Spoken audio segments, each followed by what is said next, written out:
ಮಾಂಗಲ್ಯ ಧಾರಣ ಮಂತ್ರ.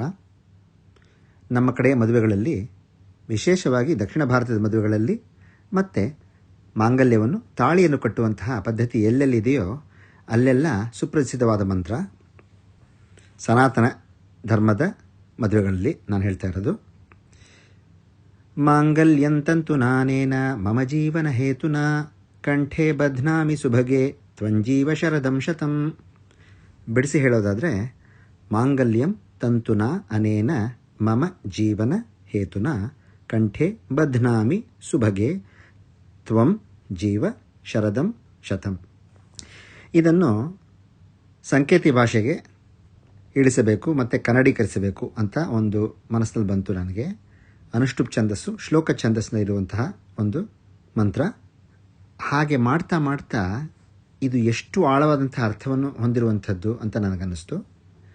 ಇವರು ಏನು ಹೊಸದಾಗಿ ಹೇಳ್ತಾ ಇಲ್ವಲ್ಲ, ಎಲ್ಲ ನಮ್ಗೆ ಗೊತ್ತಿರೋ ವಿಷಯವೇ ತಾನೆ ಅಂತ ಯಾರಿಗಾದ್ರು ಅನಿಸಿದರೆ ಅವರಲ್ಲಿ ನಾನು ಕ್ಷಮೆ ಕೋರುತ್ತೇನೆ. ನನಗೆ ಹೊಸ ಹೊಳಹು ಅಂತ ನನ್ನ ಮನಸ್ಸಿಗೆ ಅನ್ನಿಸ್ತು. ಮತ್ತು ಹೊಸ ಹೊಳಹು ಅನ್ನೋದಕ್ಕಿಂತ ಎಷ್ಟು ಆಳವಾದದ್ದು ಎಲ್ರಿಗೂ ಗೊತ್ತಿರಲ್ವೇನೋ, ಇದನ್ನು ಹಂಚ್ಕೋಬಹುದು ಅನ್ನಿಸ್ತು, ಅದಕ್ಕೆ ಹಂಚ್ಕೋತಾ ಇದ್ದೀನಿ. ಇದರ ಅರ್ಥ ಹೀಗೆ ಬರುತ್ತೆ: ನನ್ನ ಬಾಳ್ವೆಗೆ ಕಾರಣವಾದ ಮಾಂಗಲ್ಯವನ್ನು ಈ ದಾರದಿಂದ ಓನಲ್ಲೇ ಸುಭಗೆ ನಿನ್ನ ಕತ್ತಿಗೆ ಕಟ್ಟುತ್ತೇನೆ, ನೀನು 100 ಕಾಲ ಬದುಕು. ಇದನ್ನು ಅರ್ಥ ಅಂತ ಹೇಳ್ಬೋದು. ಇದರಲ್ಲಿ ನಮ್ಮ ಸಂಸ್ಕೃತಿಯಲ್ಲಿ ಹಾಸುಹೊಕ್ಕಾಗಿರುವಂತಹ ಕೆಲವು ನಂಬಿಕೆಗಳು ಎಷ್ಟು ಚೆನ್ನಾಗಿ ಹೆಣೆದುಕೊಂಡು ಬಂದಿವೆ ಅಂತ ನೋಡ್ಬೋದು. ಬಿಡಿಸಿ ನೋಡೋಣ. ಮಾಂಗಲ್ಯ ಅಂದರೆ ಮಂಗಲವನ್ನು ಕೊಡುವಂಥದ್ದು, ಮಂಗಲವನ್ನು ಹೊಂದಿರುವಂಥದ್ದು ಅಂತ. ಹಾಗೆಂದರೆ ಈ ಮಾಂಗಲ್ಯದಿಂದ ಮಂಗಳವೇ ಹುಟ್ಟುತ್ತದೆ ಅಂತ, ಕಟ್ಟಿದವರಿಗೂ ಸಹ ಕಟ್ಟಿಸಿಕೊಂಡವರಿಗೂ ಸಹ. ಅದಕ್ಕೆ ನನ್ನ ಜೀವನಕ್ಕೋಸ್ಕರ ಅಂತ ವರನು ಹೇಳ್ತಾನೆ ಮದುಮಗ. ಈ ಮಾಂಗಲ್ಯ ಎಷ್ಟು ಗಟ್ಟಿಯಾಗಿರುತ್ತೋ ಅಷ್ಟೇ ಗಂಡನ ಜೀವನ ಎರಡೂ ಗಟ್ಟಿಯಾಗಿಯೂ ಮತ್ತು ಹುಲುಸಾಗಿಯೂ ಇರುತ್ತೆ ಅಂತ ನಂಬಿಕೆ ಇಲ್ಲವೇ? ಮಮ ಜೀವನ ಹೇತುನ ಅಂದರೆ ಅದೇ ಅರ್ಥ ಬರುತ್ತೆ. ಮಾಂಗಲ್ಯ ಮಂಗಳವನ್ನು ಕೊಡುವಂಥದ್ದು, ಅದನ್ನು ನಿನ್ನ ಕತ್ತಿಗೆ ಕಟ್ಟುತ್ತೇನೆ. ಸುಭಗೆ, ಈ ಸುಭಗೆ ಅನ್ನುವ ಪದ ಇದೆಯಲ್ಲ, ಇದು ತುಂಬ ಅರ್ಥಗರ್ಭಿತವಾದದ್ದು. ಸುಭಗೆ ಅಂದರೆ ಸೊಬಗಿಯೇ, ಚೆನ್ನಾಗಿರುವವಳೆ ಅಂತ ಆಗುತ್ತೆ. ಹೌದು. ಬಿಡಿಸಿ ನೋಡಿದರೆ ಸುಭಗ ಅಂದರೆ ಸೌಭಾಗ್ಯವುಳ್ಳವಳು, ಸುಭಗದಿಂದಲೇ ಸೌಭಾಗ್ಯ ಬಂದಿರೋದು. ಸೌಭಾಗ್ಯ ಅಂದರೆ ಒಂದರ್ಥದಲ್ಲಿ ಸುಮಂಗಲಿತ್ವ ಉಳಿಬೇಕಾದ್ರೆ ಗಂಡ ಉಳಿಬೇಕಲ್ವೇ? ಹಾಗೆ ತನ್ನಾಕೆಯನ್ನು ಸುಭಗೆ ಎಂದು ಕರೆದ ತಕ್ಷಣ ಅವಳು ಚೆನ್ನಾಗಿರ್ತಾಳೆ, ನಾನು ಚೆನ್ನಾಗಿರುತ್ತೇನೆ ಎನ್ನುವ ಒಂದು ಅದಮ್ಯ ನಂಬಿಕೆ. ಇದರಲ್ಲಿ ಗಂಡು ಸ್ವಾರ್ಥಕ್ಕೋಸ್ಕರ ಮಾತ್ರ ಹೆಂಡತಿಗೆ ತಾಳಿಯನ್ನು ಕಟ್ಟುತ್ತಾನೆ ಅಂತ ಕೆಲವು ಅನ್ಕೋಬೋದು. ಇದರಲ್ಲಿ ವಿಶೇಷವಾದದ್ದು ಏನು ಅಂದರೆ, ನಾವು ಜ್ಞಾಪಕ ಇಟ್ಕೋಬೇಕಾದದ್ದು, ಗಂಡ ಹೆಂಡತಿ ಒಬ್ಬರಿಂದ ಒಬ್ಬರು ಮೇಲು ಕೀಳಲ್ಲ, ಬೇರೆ ಬೇರೆ ಅಲ್ಲ. ಗಂಡ ಚೆನ್ನಾಗಿದ್ದರೆ ಹೆಂಡತಿ ಚೆನ್ನಾಗಿರೋದು, ಹೆಂಡತಿ ಚೆನ್ನಾಗಿದ್ದರೆ ಗಂಡ ಚೆನ್ನಾಗಿರೋದು. ಹಾಗೆ ಪರಸ್ಪರ ಇಬ್ಬರೂ ಚೆನ್ನಾಗಿರಲಿ ಎನ್ನುವ ಬಯಕೆಯಿಂದ ಈ ತಾಳಿಯನ್ನು ಕಟ್ಟುತ್ತೇನೆ ಎನ್ನುವ ಅರ್ಥ ಬರುತ್ತೆ. ತ್ವಂ ಜೀವ ಶರದಂ ಶತಂ. ಶರದಂ ಅಂದರೆ ವರ್ಷ ಅಂತಲೂ ಆಗುತ್ತೆ, ಶರದೃತು ಅಂತಲೂ ಆಗುತ್ತೆ. ನೀನು 100 ಕಾಲ ಬದುಕು ಅಂತ ಹೇಳ್ತೀವಲ್ಲ, 100 ಶರದೃತುಗಳನ್ನು ನೀನು ನೋಡು ಅಂತ ಆಗುತ್ತೆ. 100 ವರ್ಷಗಳನ್ನು ನೀನು ಸುಬಗೆಯಾಗಿ ನೋಡಿದರೆ ನಿನ್ನ ಜೊತೆ ನಾನು 100 ವರ್ಷ ಇದ್ದೆ ಅಂತಲೇ ಅರ್ಥ ಆಗುತ್ತಲ್ವೇ? ಸೊ ನೀನು ಸೌಭಾಗ್ಯವತಿಯಾಗಿಯೇ ಇರು ಎಂದು ಅಂದರೆ ನೀನು ಚೆನ್ನಾಗಿರು, ನಾನು ಚೆನ್ನಾಗಿರ್ತೇನೆ. ಶರದ ಅಂದರೆ ವರ್ಷ. ಇದರಲ್ಲಿ ನನಗನ್ಸಿದ್ದೇನು ಅಂದರೆ, ಶರದೃತು ತುಂಬ ಚಳಿಯೂ ಅಲ್ಲ, ಶೆಕೆ ಅಂತೂ ಇಲ್ಲವೇ ಇಲ್ಲ. ಆದ್ದರಿಂದ ತಂಪಾದ 100 ವರ್ಷಗಳು ನೀನು ಕಾಣು ಎಂದರೆ ಹೆಚ್ಚು ದುಃಖಗಳಿಲ್ಲದೆ ಸದಾ ಸುಖಿಯಾಗಿಯೇ ನೀನು ಬದುಕು ಅಂತ ಹಾರಿಸುತ್ತಾನೆ ಗಂಡ ಹೆಂಡತಿಗೆ. ಸುಮಂಗಲಿಯಾಗಿರು, ಸೌಭಾಗ್ಯವತಿಯಾಗಿರು ಎಂದರೆ ಅವನೇ ಅವಳ ಸೌಭಾಗ್ಯ. ನಿನ್ನ ಜೊತೆ ನಾನು ಚೆನ್ನಾಗಿರುತ್ತೇನೆ, ನಾವಿಬ್ಬರು ಚೆನ್ನಾಗಿ ಸುಖವಾಗಿ ಬಾಳಿ ಬದುಕೋಣ ಅನ್ನೋ ಅರ್ಥ ಬರುತ್ತೆ. ಹೀಗೆ ನನಗನ್ನಿಸ್ತು.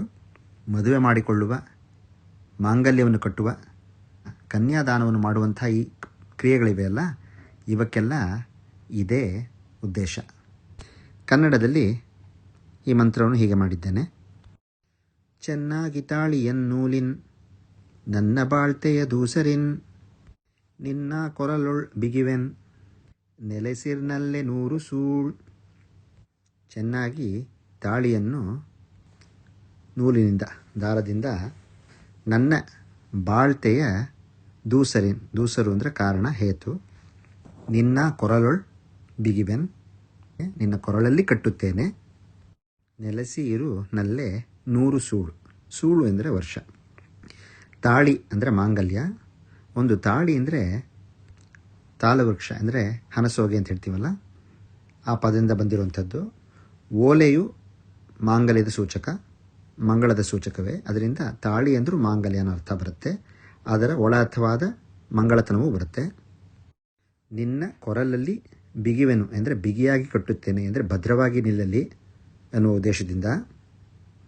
ನೆಲೆಸಿರು ನಲ್ಲೇ 100 ಸೂಳು. ನೆಲೆಯಾಗಿ ನೀನು ಬದುಕಿರು. ನಲ್ಲೆ ಅಂದರೆ ಪ್ರೀತಿ ಪಾತ್ರಳೆ ಅಂತ ಸರಿ. ನಲ್ಲೆ ಅಂದರೆ ಒಳ್ಳೆಯದೇ ತುಂಬಿರುವವಳೆ. ಸುಬಗೆ ಎನ್ನುವುದರಲ್ಲಿರುವಂತಹ ಸೌಭಾಗ್ಯ, ಒಳಿತು ಎಲ್ಲವನ್ನೂ ಈ ಪದ ಸೆರೆ ಹಿಡಿಯುತ್ತದೆ. ಸೂಳೆನ್ನುವುದು ವರ್ಷ ಎನ್ನುವುದಕ್ಕೆ ಕನ್ನಡದ ಪದ, ಅದನ್ನು ಇಲ್ಲಿ ಬಳಸಿದ್ದೀನಿ. ಅದನ್ನೇ ಸಂಕೇತಿಯಲ್ಲಿ ಎಂದೇ ವಾಳಳ ಹಾಯಿಕ್ಕ ಇಂದ ತಾಳಿಯ ಕಟ್ಟಣಿ ಉಂದೇ ಕಳ್ತುಳ್ಳೆ ನೂಲಣ್ಣು ಓನಲ್ಲ 100 ಸೂಳಿರು. ಎಂದೇ ವಾಳೆ ಅಳಹ ಇಕ್ಕ ಇಂದ ತಾಳಿಯ ಕಟ್ಟಣಿ ಉಂದೇ ಕಳ್ತುಳ್ಳೆ ನೂಲಣ್ಣು ಓನಲ್ಲ 100 ಸೂಳು ಇರು. ಇದನ್ನು ಬಿಡಿಸಿ ಹೇಳುವ ಅಗತ್ಯವಿಲ್ಲ, ಯಾಕೆಂದರೆ ಕನ್ನಡದಲ್ಲಿ ಬಿಡಿಸಿ ಹೇಳಿರೋದ್ರಿಂದ ಹೆಚ್ಚು ಕಡಿಮೆ ಅದೇ ಪದಗಳು ಬರುತ್ತೆ. ಕೆಲವು ವ್ಯತ್ಯಾಸಗಳಿವೆ, ಭಾಷೆ ಬೇರೆ ಆದ್ದರಿಂದ ಅದನ್ನು ಜನ ಅರ್ಥ ಮಾಡಿಕೊಳ್ಬಹುದು. ನಾನು ಹೇಳಿದ ಮಾತುಗಳು ನಿಮಗೆ ಇಷ್ಟವಾದರೆ ಅಗತ್ಯವಾಗಿ ಹಂಚಿಕೊಳ್ಳಿ. ನಿಮ್ಮ ಅನಿಸಿಕೆ ಅಭಿಪ್ರಾಯಗಳನ್ನು ತಿಳಿಸಿ. ಧನ್ಯವಾದಗಳು. ನಮಸ್ಕಾರ.